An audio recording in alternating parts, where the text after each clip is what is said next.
Nobody expected the bombshell announcement that would shake women's basketball to its core and bring an abrupt end to one of the most dominant careers in WNBA history. When NBA Commissioner Adam Silver stepped to the podium with a grim expression, the basketball world braced for something unprecedented.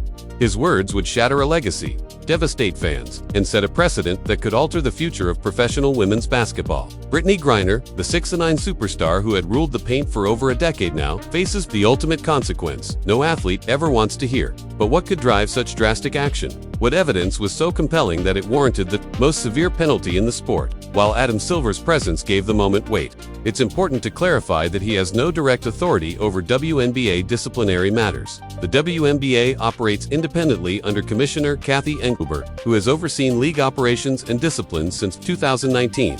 Although the NBA and WNBA share business ties and partial ownership structures, disciplinary decisions in the women's league are the sole responsibility of WNBA leadership. Nobody expected the bombshell announcement that would shake women's basketball to its core and abruptly end one of the most dominant careers in WNBA history. When NBA Commissioner Adam Silver stepped to the podium with a grim expression, the basketball world braced itself for something unprecedented. His words shattered a legacy, devastated fans, and set a precedent that could redefine the future of professional women's basketball. Brittney Griner, the 6'9" superstar who had commanded the paint for over a decade now, faces the ultimate consequence no athlete ever wants to hear. But what could prompt such a drastic decision?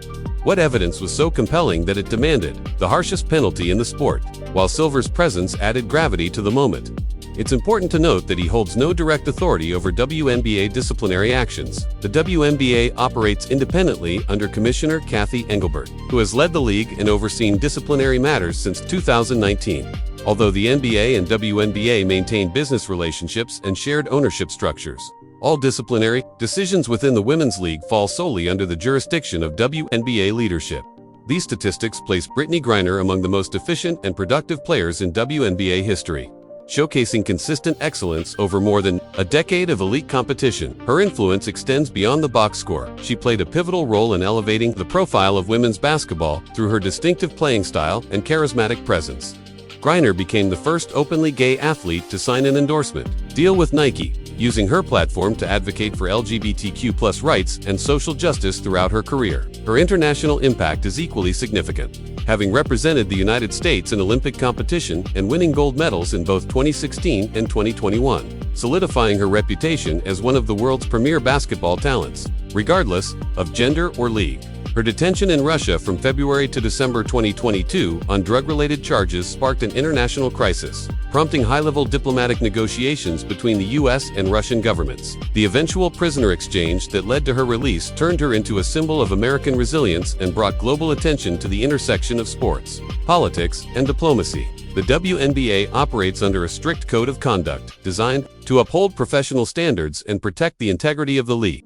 These policies cover a range of misconduct, including discrimination, harassment, substance abuse, and actions that could harm the league's reputation or create a hostile environment for players and staff. Disciplinary processes within the WNBA follow a structured protocol, beginning with the initial report and investigation, followed by evidence collection and analysis, and concluding with decisions made by league officials in consultation with legal counsel and player representatives. The league's collective bargaining agreement with the Players Association outlines specific rights and protections for athletes facing disciplinary action, including representation during investigations, access to appeals processes, and clear standards of evidence required for various levels of punishment. Past disciplinary actions in the WNBA have ranged from fines for technical fouls and unsportsmanlike conduct to suspensions for flagrant fouls or inappropriate behavior, and even mandatory counseling or education programs for violations of league standards. This raises the question, what circumstances could compel league officials to impose the most severe penalties available? And what type of evidence would justify such an unprecedented disciplinary action in women's professional basketball? The relationship between the NBA and WNBA adds a layer of complexity to governance,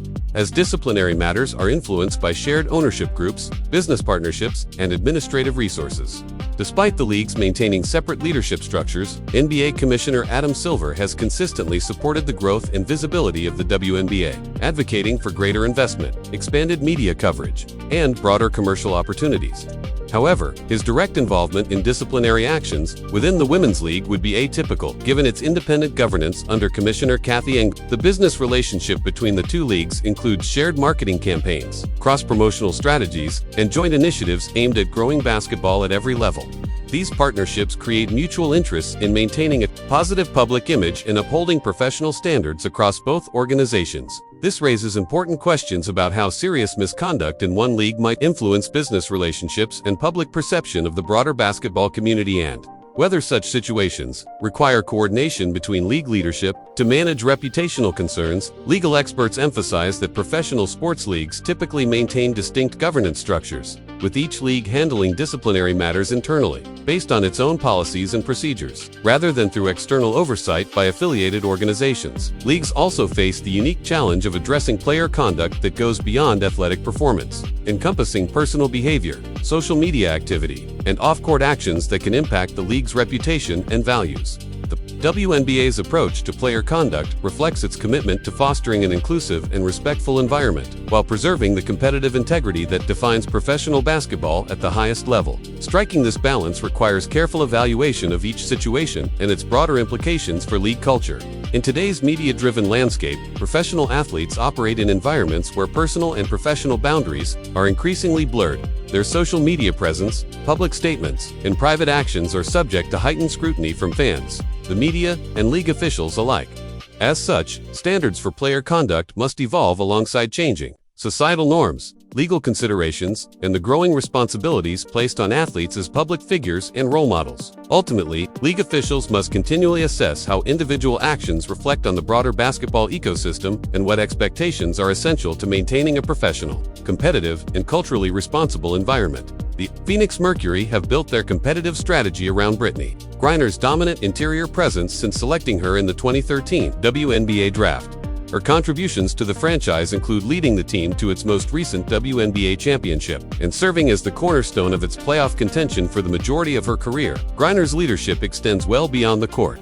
She has mentored younger players and served as a respected veteran voice in team decision-making processes. Her experience and deep basketball knowledge have been invaluable in shaping both the franchise's development and its internal culture. Commercially, Griner has been central to the Mercury's marketing partnerships, fan engagement initiatives, and efforts to build sustainable attendance and revenue in Phoenix's competitive sports market. Her personality and leadership style have significantly influenced team chemistry and organizational dynamics, elements that would face major disruption if dramatic roster changes were to occur. Sports analysts emphasize that long-term franchise planning must account for a variety of contingencies, including potential player unavailability due to injury, retirement, or unforeseen circumstances. In professional sports, lifetime bans represent the most severe form of disciplinary action and are typically reserved for violations that compromise the fundamental integrity of competition or involve serious criminal behavior. Historical precedents for lifetime bans in professional sports typically involve cases of gambling on games, point shaving, match fixing, and other actions that compromise the integrity of competition. These examples underscore how seriously leagues treat threats to fair play. The legal standards for imposing such bans usually require substantial evidence of serious misconduct, adherence to due process for the accused, and a careful assessment of whether the punishment is proportional to the violation. Professional leagues must strike a balance between enforcing rules to preserve competitive integrity and respecting the legal rights and employment protections of their players. This raises important questions about what types of misconduct could, in theory, warrant a lifetime ban in women's professional basketball, and whether the WNBA's disciplinary framework is equipped to handle unprecedented situations that fall outside conventional violations. The broader women's basketball community, including players, coaches, fans, and stakeholders, has collectively invested in the sport's growth and development over the years. As a result, disciplinary actions involving high-profile players can significantly affect community morale and public perception. WNBA athletes often serve not only as sports figures but also as role models and advocates for women's empowerment, LGBTQ+ rights, and social justice causes. This makes their conduct particularly impactful in broader cultural and political discourse. With the rising visibility and commercial success of women's basketball, maintaining a strong public image and professional standards is essential to ensuring sustained growth and continued investment in the sport.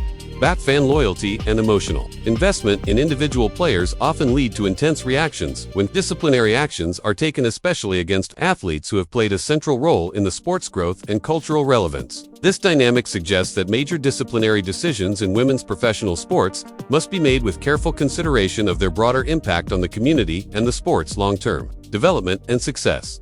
Corporate sponsors and business partners of the WNBA and its individual teams have a vested interest in aligning their brands with positive role models and professional environments that reflect their marketing goals and corporate values. Many sponsorship agreements include conduct clauses, allowing companies to disengage from athletes or organizations involved in controversies or disciplinary matters that could damage brand reputation. The commercial growth of women's basketball relies in part on maintaining sponsor confidence and fostering strong partnerships that drive revenue for players, teams, and the league as a whole. Media coverage of disciplinary actions plays a powerful role in shaping public perception and can influence sponsor decisions, making reputation management a critical responsibility for league leadership.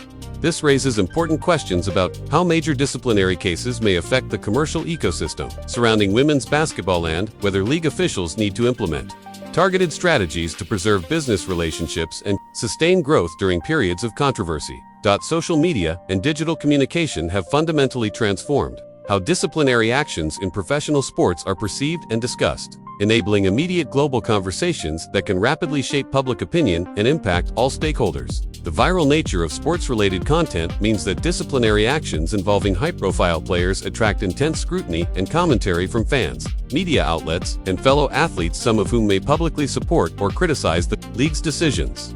In women's professional sports, where player advocacy and social justice activism are increasingly prominent, disciplinary actions are often interpreted through political or social lenses that go beyond the realm of athletic performance. Athletes' ability to communicate directly with fans through social platforms introduces new dynamics in how disciplinary outcomes are received, often influencing whether public reaction leans toward support or backlash. Legal experts have raised concerns about whether this modern media environment adds pressure on league officials to consider public relations consequences alongside traditional disciplinary protocols. For WNBA players like Brittney Griner, international competition and off-season play overseas add another layer of complexity. Griner's detention abroad underscored the intricate connections between professional sports, international diplomacy, and geopolitical interests, as athletes increasingly serve as informal ambassadors for American culture and values. Addressing conduct issues, particularly those with global visibility, requires careful navigation of both domestic standards and international considerations. Selection for Team USA and opportunities in international competition represent pinnacle career milestones that can be directly impacted by disciplinary actions within domestic leagues. This underscores how modern professional sports operate within a global context, requiring careful consideration of international relationships and diplomatic sensitivities when addressing player conduct and league discipline. As the WNBA continues to grow in visibility and commercial success, key questions emerge. How will the league navigate unprecedented disciplinary scenarios? What standards will guide professional conduct in an evolving sports landscape? The precedents set today will shape how similar issues are managed in the future, influencing the expectations of players, fans, and stakeholders regarding league governance and professional responsibility. Balancing competitive integrity with the rights of players, many of whom are vocal advocates for social justice and equality, remains a critical challenge. The ongoing development of women's professional basketball depends, in part, on maintaining public trust in league leadership and fostering environments where elite athletes can perform at the highest level while serving as inspirational role models. This moment may mark a defining period for establishing governance practices that ensure long-term success while confronting the complexities of modern professional sports. If you're as shocked by these potential developments in women's basketball as we are, be sure to like this video and share your thoughts in the comments. Should professional leagues have the final say in player conduct, or should athletes be granted more protections? How important is it for the WNBA to uphold strict standards while also supporting advocacy and social justice? We want to hear your take on how sports can balance fairness, integrity, and freedom of expression. Hit subscribe and turn on the bell so you don't miss our next update on the evolving world of women's basketball and professional sports governance. Thanks for watching.